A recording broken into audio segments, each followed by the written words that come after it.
আমরা লাস্ট দুইটা ক্লাসে দেখেছিলাম কিভাবে জার্নাল করতে হয় এবং কিভাবে জার্নাল থেকে লেজার করতে হয়। একটা প্রসেসের মধ্যে দিয়ে আমরা গিয়েছিলাম। সো একটা एग्जांपल থেকে আমরা জার্নাল করেছিলাম এবং এখান থেকে আমরা লেজার করা ট্রাই করেছিলাম কিভাবে করতে হয়। আজকে সিমিলার সেম एग्जांपल থেকে আমরা চেষ্টা করব যে কিভাবে লেজার থেকে ট্রায়াল ব্যালেন্সে সেটাকে কনভার্ট করতে হয়। সো আপনারা যারা ক্লাসে করেছিলেন আপনাদের খাতায় নিশ্চয়ই জার্নালটাও আছে, লেজারটাও আছে এবং এর সাথে সাথে ট্রায়াল ব্যালেন্স আজকে আমরা এখানে লিখব। যারা হচ্ছে লেজার করেছিলেন আমাদের আইটেম ছিল কয়টা বা লেজার হবে কয়টা এখান থেকে জার্নালটা আরেকবার ডিসকাস করে দেই, একটু খাতার সাথে মিলিয়ে নেন।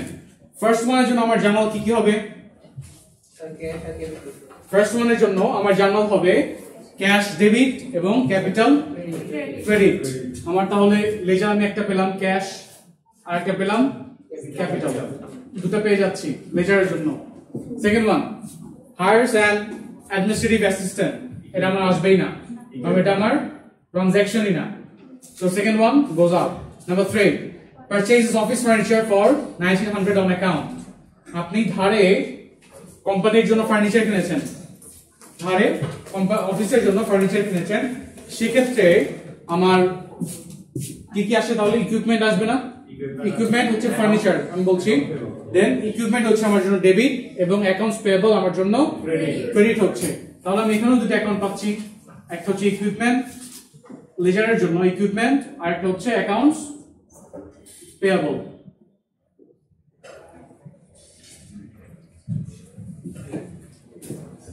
এরপরে নাম্বার 6 বলছি sales a house 3800 for realty service perform. এখানে আমার কাজই হচ্ছে ঘর কেনা বেচা করা, সেক্ষেত্রে আমি সার্ভিস পারফর্ম করেছি, তো সেটা হচ্ছে আমার জন্য রেভিনিউ, রাইট? Service revenue. তাহলে আমার কি হচ্ছে? আমাকে সে বিল করছে নাকি এখানে ক্যাশ পাচ্ছি? কোনটা? বিল করেছে নাকি আমি ক্যাশ পাচ্ছি? আমি সেল করে দিচ্ছি। সেল করা মানে হচ্ছে এখানে যেহেতু কিছু বলা নেই, অন অ্যাকাউন্ট বলা নেই, আগেও বলেছি অন অ্যাকাউন্ট বলা না থাকলে আমি ডিরেক্টলি বলবো এটা ক্যাশ। সো আমি বাসা সেল করেছি, আমার সার্ভিস সেল করেছি, আমি ক্যাশ পেয়েছি ইনস্ট্যান্টলি। সো আমি দিচ্ছি সার্ভিস রেভিনিউ ডেবিট আর cash credit, right? Is it? No sir. Then কি হবে? Service revenue credit. Cash debit কারণ আমি ক্যাশ আমার কাছে আসছে এবং সার্ভিস রেভিনিউ ক্রেডিট, সেক্ষেত্রে আমি অ্যাকাউন্ট পাচ্ছি, ক্যাশ তো আমার আছে আমি লিখছি না, আর একটা হচ্ছে আমার সার্ভিস রেভিনিউ, নতুন আরেকটা অ্যাকাউন্ট আমি পেলাম। অ্যাকাউন্ট রিসিভেবল বলেছিলাম, স্যার অ্যাকাউন্ট রিসিভেবল 6 তারিখে এটা বলছিলেন। অ্যাকাউন্ট রিসিভেবল কেন বলেছিলাম বলেন তো? ওই চিন্তা তো আমার টাকাটা তো এখনো দেখেন কোশ্চেনে একটু ভালো করে দেখেন, আমি খেয়াল করিনি বিলস লেখা আছে, হ্যাঁ স্যার সে বিল করলো, সে কিন্তু রিসিভ করেনি। সো আমি খেয়াল করিনি, কোশ্চেন যদি এরকম আমার মতো ভুল করেন, খেয়াল না করেন, অ্যাকাউন্ট চেঞ্জ হয়ে যাবে। সো সেজন্য আমার কি আসবে? নাম্বার 6 অ্যাকাউন্ট রিসিভেবল ডেবিট আর ক্রেডিট হচ্ছে সার্ভিস রেভিনিউ। আমি আরেকটা অ্যাকাউন্ট পেলাম, তাহলে অ্যাকাউন্টস রিসিভেবল। নাম্বার 27 কোনটা? অক্টোবর 6। অক্টোবর 6 এ আমি বলছি যে আমি আমার কোনো ক্লায়েন্টকে সার্ভিস দিয়েছি, সার্ভিস দেওয়ার পর আমি বিল করলাম যে আমি 3800 টাকা পাবো, আমাকে আপনি 3800 টাকা দিবেন। শুনি এখন আমাকে পেমেন্ট করেনি, আমি জাস্ট বিলটা উপস্থাপন করেছি, এটাকে আমি ক্যাশ পেলাম? পাবো, তাই না? পাবো, যেহেতু পাবো সেহেতু টাকা আমি বলছি accounts receivable. I will receive the amount in future. That's why it is an accounts receivable for now. So account receivable is debit and the service revenue is credit. Clear? Yes sir. Okay. So number 27. এখানে বলছে pays 1300 on the balance related to the transaction of October 3. October 3 তে আমি ধারে purchase করেছিলাম, 27 তারিখে এসে আমি সেটা পরিশোধ করলাম। কতটুকু পরিশোধ করলাম? 1300 টাকা। সো অ্যাকাউন্টস পেয়েবল আমার কি হবে? কমে যাবে, কারণ আমার অ্যাকাউন্টস পেয়েবল ধারে ছিল সেটা এখন কমে গেছে। That's why accounts payable debit আর ক্রেডিট হবে কি? Cash on the balance. মানে এটাকে আমরা ব্যাংক ব্যালেন্স বোঝাতে পারি, তবে চাইলে আপনি ক্যাশও লিখতে পারেন, ঠিক আছে? সো এখানে আমরা ক্যাশকে ক্রেডিট করে দেব, যেহেতু আমার একটা অ্যাকাউন্ট অলরেডি খোলা আছে। ঠিক আছে, মাইনাস করছি, দ্যাট মিন্স ক্যাশ ক্রেডিট।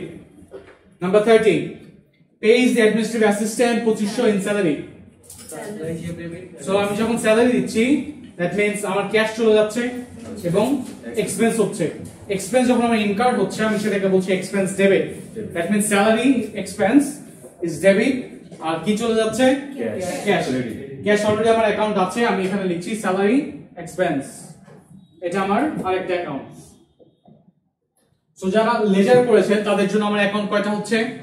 1 2 3 4 5 6 7, 7টা আলাদা আলাদা লেজার বক্স হবে। যারা করেছেন তাদের খাতায় চেক করতে পারেন আছে কিনা। স্যার এটা করিনি, আমরা করেছিলাম আগে। শুধুমাত্র জার্নাল পর্যন্ত করেছেন, আর আমরা লেজারও করিয়েছিলাম লাস্ট ক্লাসে। লেজারটা করেছিলাম আগে, মানে প্রথমটা এটা দেখতে। আচ্ছা আচ্ছা, মানে ফার্স্ট সময়ের জন্য লেজার করছেন, এটার জন্য করেননি। ওকে, এটার জন্য আপনি যখন লেজার করবেন তখন দেখবেন এই 7টা আইটেম আপনাকে 7টা বক্স করতে হচ্ছে। সো আমার কাজ হচ্ছে টোটালটা বের করা। আপনি যখন ক্যাশের একটা বক্স করছেন, ক্যাশের একটা লেজার করবেন, তখন ক্যাশ ব্যালেন্সটা আমার দরকার। ক্যাশ ব্যালেন্সটা আমার দরকার হচ্ছে। স্যালারি এক্সপেন্স কয়টা আছে আইটেম এই ট্রানজাকশনে? একটা আছে না? স্যালারি এক্সপেন্স আমি কোন পাশে দিয়েছি? মানে ডেবিট সাইড আর ক্রেডিট সাইড, ডান বাম পাশ এখন আর নেই। ঠিক আছে, আমরা উপরে লিখে দেই ডেবিট আর ক্রেডিট, ইজি হবে তাই না? আচ্ছা, এটা আমার জন্য ডেবিট সাইড আর এটা হচ্ছে ক্রেডিট সাইড। আচ্ছা, স্যালারি এক্সপেন্স আমরা কোথায় দিয়েছিলাম? ডেবিট সাইডে। কত টাকা? 2500। সো এটা আমরা ডেবিট সাইডে একটু লিখলাম। সার্ভিস রেভিনিউ কয়টা আছে আমাদের ট্রানজাকশনে? একটাই আছে। ক্রেডিট সো সেটা আমি কোথায় দিচ্ছি? ক্রেডিট সাইডে। দেন কত টাকা? 3800, 3800 এটা ক্রেডিট সাইডে লিখলাম। অ্যাকাউন্ট রিসিভেবল কয়টা আছে? একটা ডেবিট একটাই আছে না? ডেবিট সাইডে কত টাকা? 3800। 3800। অ্যাকাউন্টস পেয়েবল কয়টা আছে? কয়টা? দুইটা স্যার, একটা ক্রেডিট। আচ্ছা, অ্যাকাউন্টস পেয়েবল দুটো আছে, একটা ক্রেডিট। ক্রেডিট কত টাকা আছে? ক্রেডিট স্যার হচ্ছে 1900। আর ডেবিটে 1300। আপনি যখন লেজার করবেন তখন অটোমেটিক্যালি আপনার এটা ব্যালেন্স চলে আসবে 600 টাকা। আপনি যখন লেজার করবেন, লেজারে আপনি অটোমেটিক্যালি বলছেন ফার্স্ট আমার জন্য ক্রেডিট এবং এরপরটা ডেবিট। আর অ্যাকাউন্টস পেয়েবল এর নরমাল ব্যালেন্স কি? অ্যাকাউন্টস পেয়েবল বা কোনো লায়াবিলিটি নরমাল ব্যালেন্স কি? ক্রেডিট। সো এটা অবশ্যই ক্রেডিট সাইডটা বড় হবে বা বেশি হবে। সো এটা আমার 600 টাকা কোথায় যাবে? ক্রেডিট সাইডে যাচ্ছে। যদি আপনাদের সামনে লেজার থাকতো বুঝতে আরো ইজি হতো। ইকুইপমেন্ট কয়টা আছে? ইকুইপমেন্ট একটা আছে না? সেটা কত টাকা? 1900। এটা কি ডেবিট পাশে দিব? আর sure? Equipment sir credit. Equipment ক্রেডিটে দিব? না স্যার, ডেবিটে দিব, রাইট। ক্যাপিটাল কয়টা আছে? একটাই আছে, কোথায় যাবে? ক্রেডিটে 17000। এখন শুধুমাত্র ক্যাশ আমার বাকি। ক্যাশে অনেকগুলো আইটেম আছে তাই না? আপনি যখন জার্নালটা দেখবেন ক্যাশ আইটেম কয়টা আছে এখানে? 3টা না 4টা? তিনটা আইটেম। ফার্স্ট ওয়ানে আছে ডেবিট। ফার্স্ট ওয়ান, দেন আর কোথায়? ফার্স্ট ওয়ান 27 আর 30। সো আমরা একটু লেজার একটা আপনাদের স্যাম্পল দেখাই যারা বসে আছেন তাদের জন্য। এটা হচ্ছে আমাদের লেজার বক্স। লাস্ট কলাম হচ্ছে ব্যালেন্স, এটা হচ্ছে credit side, debit side, explanation and right কি ডেট। সো ক্যাশের জন্য আমার ফার্স্ট ওয়ান অক্টোবর 1 কত টাকা আসছে? 7000 টাকা আসছে দেখে আমি দিচ্ছি ডেবিট সাইডে, এবং ব্যালেন্সও আমি বলছি এটা যেহেতু নেই ব্যালেন্সে সেম। সেকেন্ড আসছে কোথায়? 27 তে আমার ক্যাশ আসলো নাকি চলে গেল? ক্যাশ চলে গেল না? ক্যাশ চলে গেলে কোথায় যাবে? ক্রেডিট সাইডে কত টাকা? 1300। যেহেতু আমার ক্যাশের জন্য নরমাল ব্যালেন্স ডেবিট, সেহেতু আমি ডেবিট থেকে ক্রেডিট সাইডটা মাইনাস করে দেন ব্যালেন্স করব। তাহলে 17 থেকে 1300 মাইনাস করলে কত থাকবে? কত? 17,000 থেকে 1300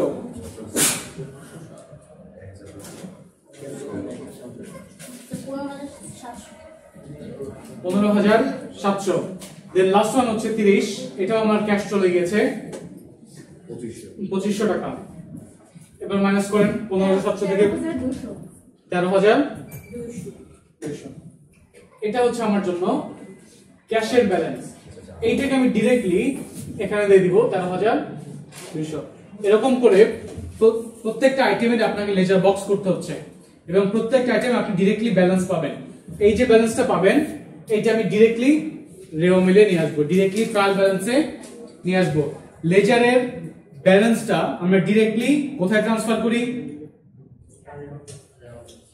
লেজারের ব্যালেন্স আমি কোথায় ট্রান্সফার করি? ডিরেক্টলি ট্রায়াল ব্যালেন্সে, রেও মিল বা ট্রায়াল ব্যালেন্সে আমি ডিরেক্টলি ট্রান্সফার করছি। সো লেজারে যেটা আসবে সেটা আমি হাফ না দিয়ে অ্যাবসলিউটলি সেম ভ্যালুটা আমি ট্রায়াল ব্যালেন্সে শিফট করব। এবার ডেবিট এবং ক্রেডিট সাইড যোগ করেন, ডেবিট সাইড এবং ক্রেডিট সাইড যোগ করেন আলাদা আলাদা, দুই পাশ সমান আসে কিনা।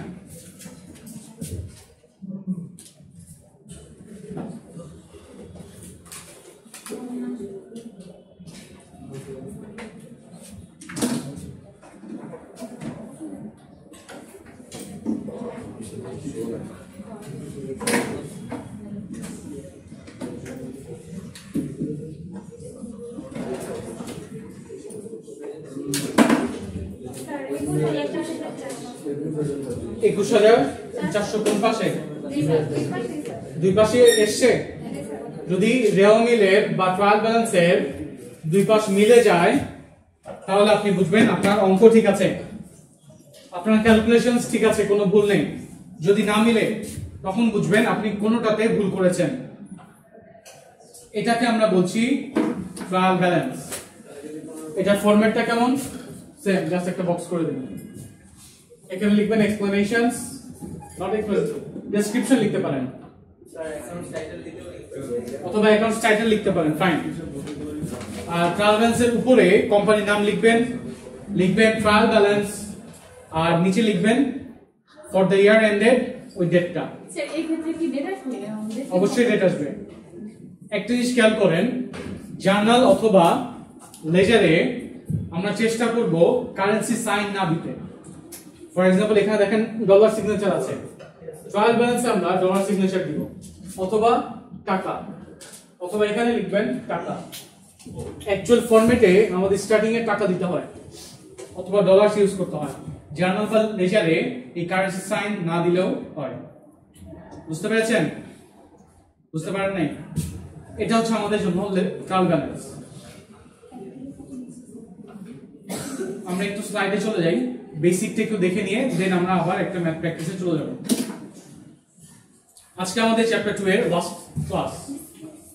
নেক্সট ক্লাসে আমরা চ্যাপ্টার 3 তে চলে যাব এবং আপনি যদি ট্রায়াল ব্যালেন্স না বুঝেন নেক্সট চ্যাপ্টার বুঝবেন না। আপনি যদি জার্নাল না বুঝে থাকেন নেক্সট চ্যাপ্টার আপনি বুঝতে পারবেন না।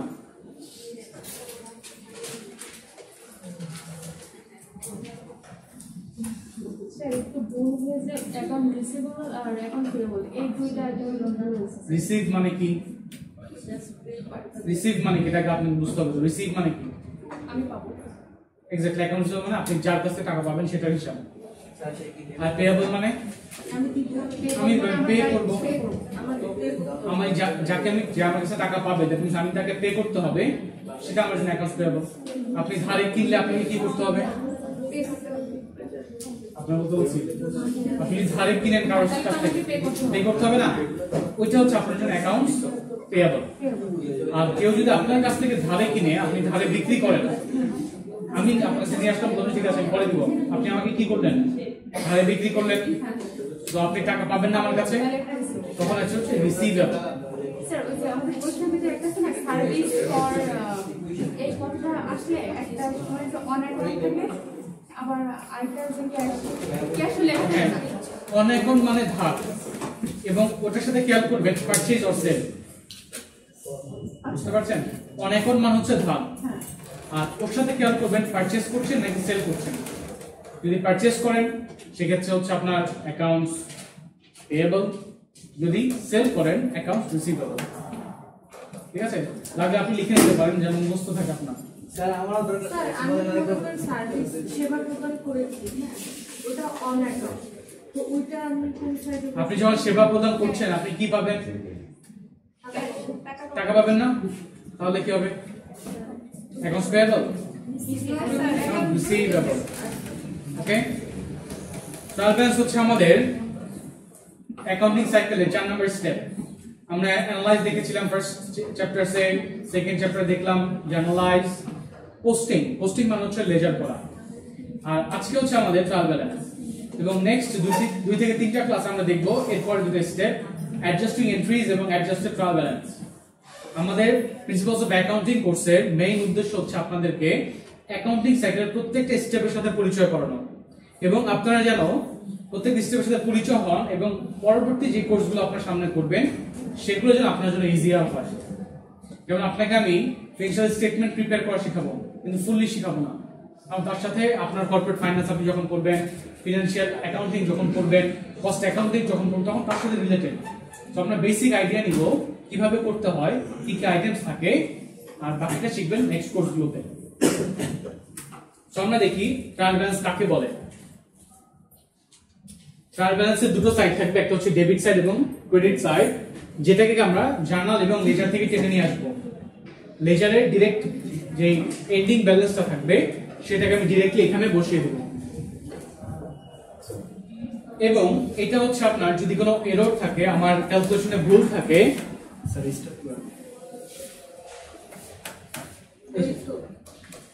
যদি কোনো ভুল থাকে আমার ক্যালকুলেশনে, আমার খুঁজে পেতে ইজিয়ার হয়। জার্নালে ভুল থাকলে আপনার দুই পাশ মিলবে না, ফাইন, বাট লেজারে ভুল থাকলে আপনি বের করতে পারবেন। মনে করেন আপনি জার্নাল করেননি, আপনি একবারে লেজার করেছেন, আপনি দেখলেই বলতে পারেন যে এই ট্রানজাকশনটা এরকম এরকম হতে পারে, আপনি একবারে লেজার করেছেন। সো লেজার করলে আপনি ভুল বের করতে পারবেন না। তো সেই ভুলটা বের করার জন্য হচ্ছে আমার ট্রায়াল ব্যালেন্স। ফরম্যাটটা হচ্ছে এরকম, উপরে আমাদের কোম্পানির নাম থাকে, দেন আমরা লিখি এটা হচ্ছে ট্রায়াল ব্যালেন্স, আর নিচে আমরা ডেট দিচ্ছি। ডেটটা আমরা ওই ডেটে দিচ্ছি যে ডেটে আমার অ্যাকাউন্টটা ক্লোজিং হচ্ছে।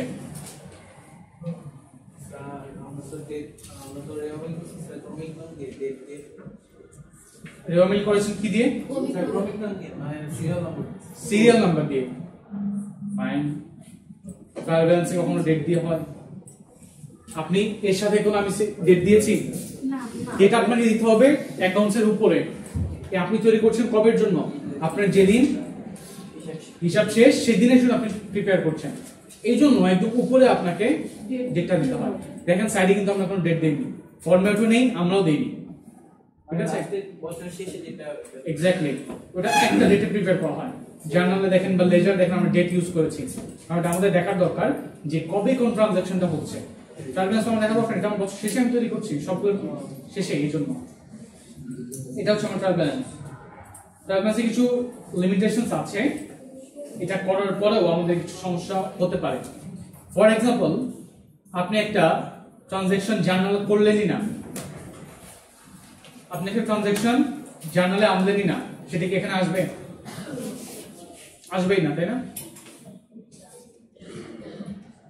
তো যদি না আসে দেন কিন্তু দুই পাশ মিলে যাবে। মনে করেন আপনি এটা আনলেন না, স্যালারি আনলেন না, তাহলে কি আমার ক্যাশ থেকে কমে যাবে না? সো কমে গেলে কিন্তু দুই পাশ মিলে যাবে। সো অনেক সময় দুই পাশ ট্রায়াল ব্যালেন্সে মিলে গেলেও আমরা এররটাকে খুঁজে বের করতে পারি না। স্যার ওই পাশে তো মিলবে না, এই পাশে টাকা কম, মিলবে কি করে? মিলবে না, টাকা কম হলে মিলবে। আমাদের এসে তো কম হয়ে যাবে, এখন এসে এই টাকাটা নিয়ে তো এই টাকাটা কেমন হয়েছে বুঝুন না, কম হলে মিলবে। Good question. By the way, আপনার হচ্ছে মনে করেন আমার স্যালারি এক্সপেন্স 2500 টাকা আমার ক্যাশ চলে গেছে, ঠিক আছে, এটা আপনি দিলেন না, আপনার ক্যাশ কি সেম থাকবে না বাড়বে? বাড়বে, কারণ ক্যাশ আপনার যায়নি, যোগ করেন 2500, কত আসবে? 15,700। এবার যোগ করুন দুই পাশ।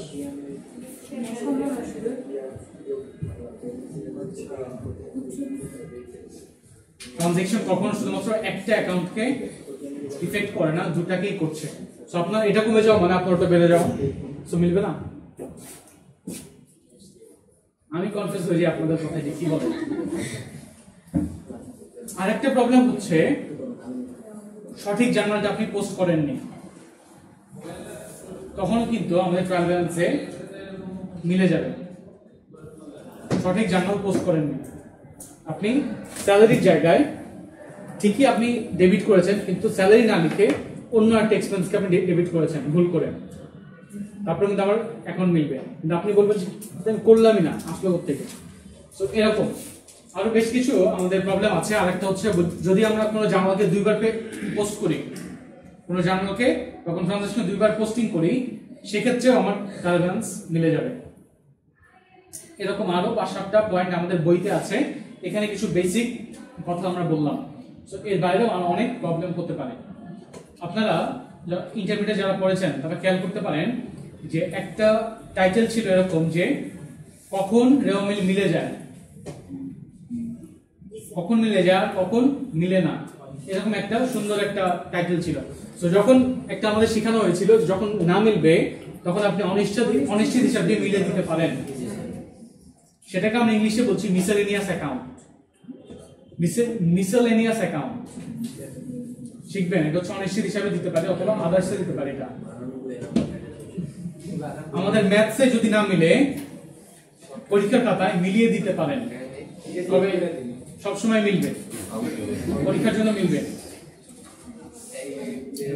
আরেকটা হচ্ছে টাকার কথা যেটা বললাম, ট্রায়াল ব্যালেন্স আপনার টাকা ইউজ করতে পারেন ফার্স্ট কলামে, আর এই লাইনটা মানে হচ্ছে আপনার এখানে হিসাব কমপ্লিট হয়েছে, আপনি যোগ বিয়োগ করবেন, এবং নিচের দুইটা দাগ মান হচ্ছে আপনার অ্যাকাউন্ট ক্লোজ, এরপর আপনি অ্যাড করতে পারবেন না। ক্লিয়ার?